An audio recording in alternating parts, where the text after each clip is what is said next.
I am JB Bryan, President and Chief Investment Officer at JB Bryan Financial Group, the home of AfroEconomics. Yes, established in 1995. And I am excited about tonight's topic because tonight I'm talking about my mistakes. Look, y'all, like you talk about that all the time. It's always something. Yes, indeed, it always comes back to me. Who better to learn from than someone who's done it themselves? But as an entrepreneur, I tell you, it's funny how many workshops and stuff that they have, and they're led by people that never had their own business. So I can honestly tell you that if you want to know what it's like to have a business, talk to a business owner, preferably one that's been in business for over 20 years. That's what AfroEconomics is all about. I want you all to have advantages that I did not have. I did not have anyone that I could share Wednesday evening with, or the opportunity to get into a membership so that I can be in tutelage with them. And that's what AfroEconomics entrepreneur members are able to take advantage of. Tonight we're talking about money mistakes. And yes, as entrepreneurs, we do make a few like everybody else. Starting your business does not pull us away from the world. What it does is put us into the world even deeper. So it's even more important that we keep it real with ourselves, not be in denial. Hey, let truth be your friend. Be true to thy own self. Be true. Keep it real. We make mistakes, and it's not it doesn't matter what happens, it's how we respond to what happens to us. So many people make money mistakes, and instead of getting the help or just facing up to it themselves, because you can't even get help until you face up to it yourself. You know, I have known people and helped people, that's what I do, that have gotten into too much debt, that have gotten into tax situation, that have fallen for scams. You know, these are smart people who have co-signed on loans. Money mistakes are just going to happen. So if anybody has a money mistake that they want to share or want my feedback on or need my advice on, don't hesitate to call me at 1-833-ASK-AFRO if you're willing to share it with the world. If you're not, definitely feel free to email me, jb@afroeconomics.com, and let's make sure we do that. I will make a point to not shut it down very quickly. Like, I'll stop the recording, but I'll stay around for those of you who have checked into the webinar so that you can ask me some additional questions if you want to do that. Because sometimes we just need it to marinate. Like, a lot of times the phone rings as soon as I shut it down, and it might be a question that helps someone. But I've promised you that we will discuss it for 30 minutes. So I will put all of our text, like everything, into this 30 minutes. Yes, indeed. And then, and then after the 30 minutes, I'll give you extra time. If you want to ask, I'll stay. I'll make myself available. What did E say? Parent plus loans. Would you sell real estate property to pay those loans off? Hi, JD. Now you say hi. With your beautiful voice, you should definitely call in. I would have loved to have heard you ask that question. The question was about parent plus loans. Would you sell real estate property to pay those loans off? You know, the answer is really that it depends. There could be a situation where you own real estate property that is not paying off for you. So I would look at your tax returns. I'd look at what kind of returns are you getting on the real estate property? What type of interest rates are you paying on the loan? And then, what kind of income potential the property represents, because, it may be there's some changes that we can make in the property so they can generate the income that can make that payment on possibly a low interest rate parent plus loan. But I don't know what the interest rate is, and I don't know what the return on the investment called ROI is on the real estate. So we got to look at that, right? But that's a very good question. And I'm on your team because you're a member and we can look at that. We can. I definitely want to look into that. Very good question. And then, so let's keep it all about me. Let's talk about my mistakes. Look, well, I decided very young that it was okay to live paycheck to paycheck. Now, I know that there's people that are still living that way, but I'm telling you, I think that if you start early and you will say that it's okay to live this way because my next check is coming and I have absolutely nothing for this next week or this next day or that's literally living paycheck to paycheck, not to mention if you're making payments and you have debts on that. So you're living in an extremely negative world and you're living paycheck to paycheck, which expresses a lot of stress, that creates a lot of stress for you. And if you own your own business, it's not even paycheck to paycheck. It's deal to deal. It's prayer to prayer. It's like maybe, so you have to definitely get out of that mentality. When I decided that it was okay, that's where the problems started. I had to change my mindset and realize that it is not okay to live paycheck to paycheck. It is vital that you establish a way of living below your means. But see, because the hard part is we don't have any choice, because if you don't have anybody helping you, you can easily get into the paycheck to paycheck mentality. But even though there is no one to help you come up with the savings, and we have to do it ourselves. We have to do it. So when you get the tax return, you have to not spend it. You have to save it. When you get that deal that you were waiting on, you have to make sure that you save it, that you still maintain, a standard of living that is affordable for you. And I'm just saying it that way to avoid saying living below your means. I mean, that's not really living below your means, making sure that you're saving 20%. It's living in a peaceful state of mind. So if you do right and save that 20% long enough, then it can really benefit for you. So imagine if you saved half of your paycheck. You'll never have to worry about that paycheck to paycheck mentality.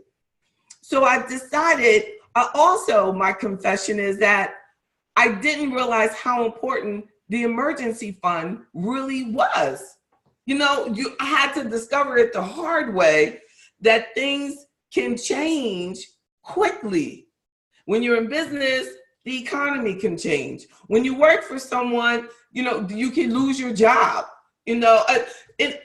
Things get, or something can happen and your car can break down and you need to take care of getting the engine fixed or getting a new tire for the car. So you don't realize how important the emergency fund is. And I didn't. So then that's when you'll start using the credit card, because the credit card will become the emergency account. And then you don't have the means to pay it off because you didn't have the emergency fund. So it's vital to make sure that you're saving immediately, right out the gate. A third confession I like to make is I also allowed others to slow down my progress by believing when they told me that I was working too much. And I decided that maybe I shouldn't, and then I slowed down. Even early in life, I remember that because I was always the go-getter, going out there, getting things, running for this, leading things, trying to be involved in everything in school and everything. And I remember, early on, like always being told that you're doing too much, you're trying too much. And then if you buy into that, you will miss out on so many opportunities that are there for you, but you've allowed that negativity to get into your head. But I tell you, no one will ever tell you that you are broke too much if you're working too much. Work so that they don't tell you that you're broke too much, you know? Because when you work too much, you're never broke too much. Believe it. And a fourth confession is that I allow my tax preparer to file extensions over and over and over, and then without giving me estimates when I didn't realize that I had a tax liability. I just said, okay, I know you're busy. File the tax, file the extension. That's cool. But see, an extension doesn't mean that you don't owe any money on your taxes, business or personal. An extension just means that you're going to get the rest of it, the info into me later, but you're going to pay it all now. But when we become completely dependent on the tax preparer to be the brains of the situation, which they should, a good tax preparer will tell you at least an estimate of the liability that you're going to have. But then think about how many successful people that we see who have tax problems. And when that happened, I said, I must take complete control over my tax situation, my financial situation. You know, I was like, oh, I'll just take care of the investments and this and that, and blah, blah, blah. And I'll let the tax preparer do this. BS. Oh, I was so mad. So when you end up with this tax liability, then you have these tax bills, and you gotta, you know, and then all of a sudden, oh yeah, you figure that out. Yeah, you figure that out. You give them a call, they'll let you set up a payment plan and blah, blah, blah, you know, but out of that has allowed me to become obsessed with taxes. So often when my clients run into a tax situation, I can run toe to toe with their tax preparer on what's not right and what's right and how we're going to approach this situation. I am obsessed. And I use that word correctly. I'll spend more of my day probably talking about tax situations, tax consequences. I mean, their taxes, they just dominate us. I was talking to a member today, and he was talking about how their house payment keeps going up. But then we're talking about refinancing. And I was like, but the problem is not a refinance issue. Your taxes and your insurance. So, you know, they're just like about to get deep into it with this loan company, starting to rob them, and, you know, nobody's going to tell them, look, that's not the issue. Your bill's going up every year because of something that has nothing to do with this low interest rate you already have. That's not it. No, because anytime you get there in the bed with the lender, there's going to be some fees involved. There's going to be some expenses. Somebody's going to make some money. That's what they do. So be aware of taxes are something that we have to fall in love with. So that's why you notice, like I love the 1040. I have numerous videos on taxation when the new tax changes came out for this year. I wanted us to be confident about it, because don't make the mistake I made with depending on the tax preparer to help you with tax liabilities. No, you have to actually be in control. If you hear that word extension, you better find out if you owe money, because it will just make it worse if you wait until the end, or when they actually turn it in later on. You know, it's going to make it worse. We have to face it. We have to face it and find out what the tax liability is. If you can't afford it, set up the payment plan immediately. And it's not hard. All you have to do is do it. You want somebody sit down and help you with it? That's what we do in membership. Sit down together, make the calls, address the issue, get it done. Help each other, be on team, have an accountability partner, have a good team, indeed.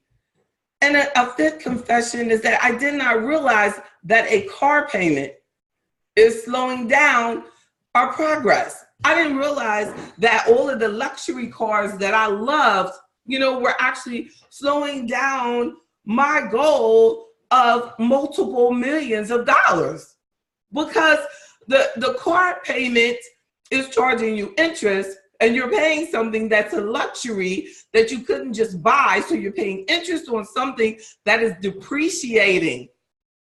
That's what I did. So that it was depreciating, so it was slowing down my ability to actually maximize my investments. So my, I would have preferred to be taking that, thousand. I had a car payment one time that was like $1,300 years ago. That was like 2004, $1,200. Woo! Silly. We live and learn. I was not earning anything on that. But once I realized I don't need that. I don't need a payment like that. No. And you start saying like, how can I get out of this? What can I do? How can I reduce my bills? You start just not buying those things anymore. And you can't just run away from it, because we have to protect our credit. You have to have a strong credit standing.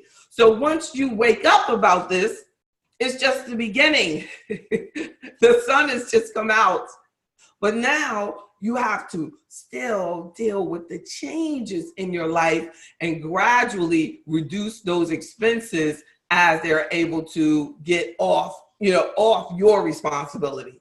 After you can change it, sell this one and sell that one, you're going to take a loss sometimes. You have to come up with the money. You're going to have to, if you want to make sure that you're reducing your unnecessary expenses so that you can invest more, if that's the goal. That's my goal. I want to invest more. And that doesn't mean that it has to all be in the stock market. You're investing in your business. I remember like thinking about my book when I wrote the book. There's nobody like running up trying to publish AfroEconomics, to help us. So I had to pay that money. I'm the publisher. Bryan Financial Group is the publisher. But in order to do that, I couldn't be putting all that money into things, consumer goods that depreciate. I had to put it into something that can change the world. So what helps us prosper and earn from our mistakes? What can help us prosper and earn from our mistakes? Talking about it. Talking about it with a professional that you trust, that these are the things that I have going on. What can I do to turn this around? What did I mention? Embracing a new life, a new lifestyle of living within or below your means.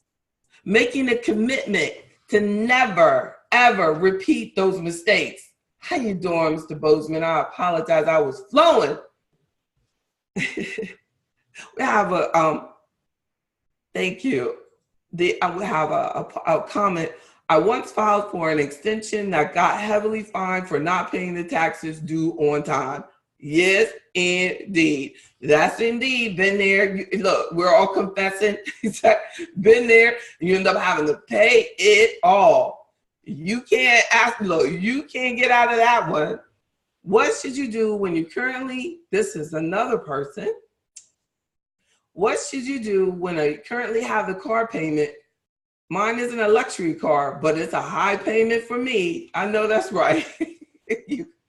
What should you do when you currently have the payment? You got to pay that payment. That's what you got to do. Yes.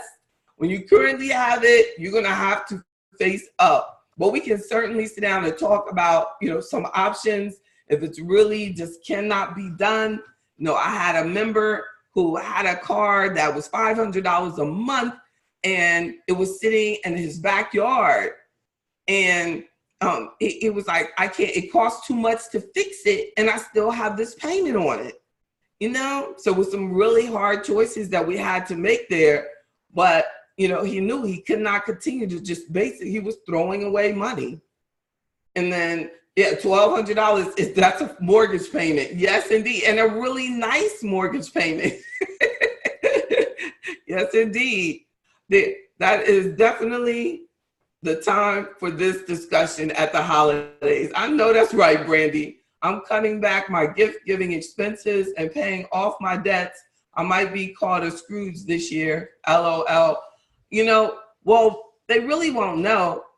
But I feel that if someone like really loves you and you need to be giving them a gift, they already know about your debts. They already know your current situation.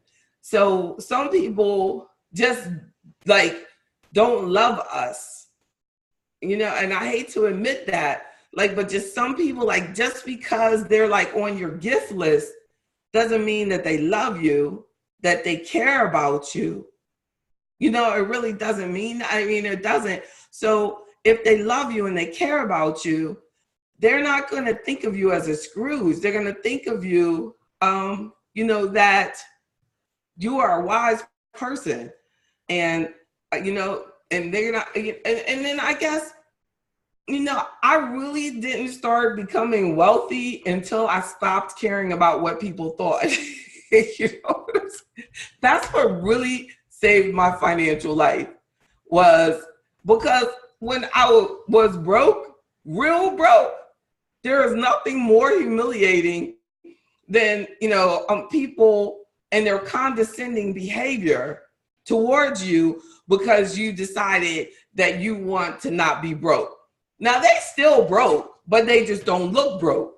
But when you first decide that you don't want to be broke, you're going to look broke, because most people that look like they have money are broke. Even the superstars, a lot of them are just leasing these cars, you know, and these mansions and all this stuff so that they can have these magazines say, oh, that's their house, and that's their, look at all those cars, and, you know, and they're still under contract from a label or somewhere or 2 movies deep into praying that they get, they are able to even pay for it. I mean, you know, they're caught up in creating this image, and a lot of times it's not even them, it's the image that these people want them to have. So then they make them generate debt to create an image that's for them. But most people who are early in their career, no matter what it is, need to be living, you know, like a regular person, because most of the money in promoting and creating them is going to, the company is going to bill them for it later, like that New Edition movie. And they had no idea about the expenses and the cost of creating a new band, a new group. And the only difference is that when you start your own business, I'm self-financing that. So people don't understand what building wealth looks like, because they're so used to everybody creating this crap, like creating this image, creating this fakeness. So we all get caught up in that. But Brandy, you're just basically saying, I'm not going to perpetrate for y'all no more. I'm not going to put that on a credit card no more. Like, I was just telling my family members, like, why are we like doing a gift exchange when everybody has everything that they need? So I take my money and I give it to people that need it, homeless people that need food. Like, that's just crazy. Then we just rotate these resources around people that don't even need it. You know what I mean? What are you really gonna buy for someone that you know that already has a good job, they have a car, they have a house, they have all this stuff? What you gonna do that's gonna help them? And then you still are sitting here getting this finance company rich by keeping that credit card balance. If you love me, you're gonna say, pay the credit card balance. It's like people that get engaged and they think it's okay for their fiance to go out there and finance a ring just so it looks a certain way. That's not okay. So you're starting off your marriage already being broke. No, I remember being, you know, in a marriage, and he left me, broke off the marriage because I said I did not feel that we should do a vacation on a credit card. Let's just wait. Brandy, you will be, so I don't know, but I'm quite sure he's still he's still in debt, unfortunately. I don't know. I don't communicate with them, but he's probably still in debt. And thank God, JB is debt free. So I don't think, that we don't have to prove anything to them, because real love looks nothing like what people think real love looks like. That real love is keeping it real and understanding that I want the best for you. And we're not going to allow this system to use us as slaves and to get us all caught up in this fake pagan tribute to nothingness when it's about Jesus. It's about Jesus. So how about if you focus on Christmas, go buy a gift for a child that's homeless and focus on Christmas. So never embrace a new lifestyle of living within and below your means. Never repeat your mistakes. Empower others with what you have learned from your mistakes, especially your kids, right? Think about the financial lessons that our parents taught or didn't teach us. They haunt us. You can even learn what not to do when you think about your past. There's always something to learn. I looked at the research and it said that the bad financial habits can be inherited. Indeed. You should look it up. It's just like parents with bad credit, or bad debts, or are more likely, to have children even with entitlement challenges, because, you haven't taught them the discipline of, you cannot have this because I cannot afford this. Many parents that can't afford it act like they have to make sure that their child gets the same thing that everybody else gets, because they, feeling bad about that, what they can't afford. But your child is going to have to deal with that forever. There's always going to be somebody that has something that you don't have. And now you're going to create this whole, when people go down the street and there'll be a rich person and they get mad at the rich person because they're in a Bentley, and they're not, or they assume that they're rich because they're in this rich thing, and they go, oh, look at them cutting me off in there because they think they're better than me. It's like we have this really inappropriate image of how we think that it's okay to hate on people because they have more than you. Whenever I see someone that has more than me, I immediately assume, me, that they work harder than I do. And that keeps me at a peaceful place. But I believe in all honesty, God controls all of it. And if God wants them to have that, all I pray is that they do God's will for it. Because the word says, a fool and his money shall soon part. So we're going to see. So pay particular attention to your early years. And where did you get the attitude that you have about money? Where did it come from? And take your financial setbacks in stride. Allow them to help you grow. Allow them to help you become a better person. As I was saying, that I earn more, that it has helped my business because I was able to go through these things that are real financial situations. That has allowed me to be a better financial advisor, because I can say, this is how I addressed that. This is how I solved that. Right? So do you have a plan for your finances? Because the first thing that I had to do when I said, I want to be debt free, and I want to make sure that, that I have a good tax situation and, everything. Do you have a plan? Do you have a tax plan? Do you have a financial plan? Do you have a budget? Do the math skipping the point, do the math before you take out a loan. On anything that you go out and finance, make sure that you look at the worst case scenario, right? Ask me if you need to speak with me. You're 1 minute over already, y'all. I apologize. Do you understand your investments? A big mistake that some people make. I didn't have to make that because, what? I'm an investment advisor, but a lot of people have money and they invest and they don't know what they have. They don't know what their risk tolerance is. They don't even think about their time horizon. Make sure you understand your investments. If you don't, get professional help. Please consider membership in AfroEconomics. Take full advantage of your options at work. So many people have retirement plan options at work and they don't take advantage of them. They just let the company match just go out the window. I have a problem with that. You'll regret it. You don't have a company plan. We got to set up your own IRA or Roth IRA, a traditional IRA, or your own individual 401k. We got to get something set up. Do you understand your life insurance? Do you know what your disability definition is? Have you looked at the policy? Do you understand your car insurance? We got to break all this down.